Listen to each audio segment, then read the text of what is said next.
So I know you've seen this graphic going around, obviously, every year. The top 12 in the Week 6A people, dating back to, as you can see, 2003, 2004, if they've been ranked in here, they've won the national title. Now, we can combine this with another stat that talks about being undefeated through Thanksgiving, which I can pull up here, and I think we could maybe predict our national champion already on December 8th.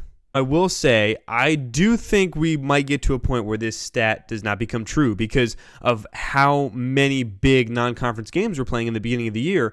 If I'm going through here, I'm not just saying you're guaranteed not to win it all, but we're kind of playing it up here for a little video for some fun. So then let's narrow to these teams right here.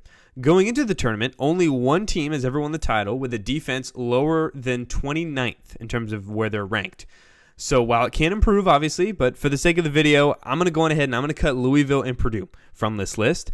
And then every champion other than 2014 UConn, which, by the way, during that crazy UConn year, the highest team was Louisville. Their efficiency margin was 30th, which is not crazy. And their best non-conference wins were Southern Miss because they were in the American and they lost all their major non-con games. So that's context for that one single year that we always point out. But the highest in terms of, or the lowest in terms of what your offense was ranked was 21st to win a title. Michigan State would not fit that right now, so I'm going to cut out Michigan State as well. So if I'm being honest, I think it's most likely going to be one of these four teams right here. Arizona, Duke, Michigan, Iowa State. Place your bets before the odds go up. I think it's going to be one of these four. But for the sake of the video, let's narrow it down even more.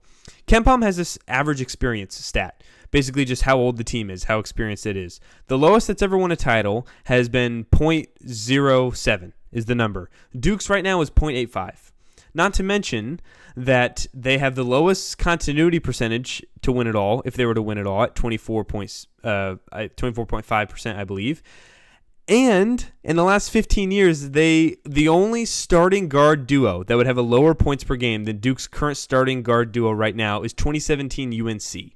So for the sake of narrowing it down, I'm going to take Duke out as well. And if we want to go even more, if there's a team that has a net rating above 33, which right now there are actually, I believe, two teams that do, the team that wins it all has to be at least within 4.5 net rating points within that first place.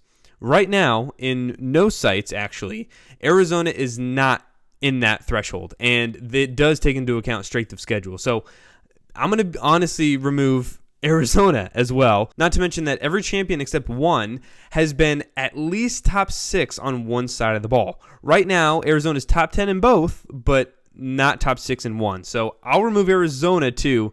So if I had to put my life on the line, I think I would go on ahead and put it on one of these two teams, Michigan or Iowa State, to win it all this year.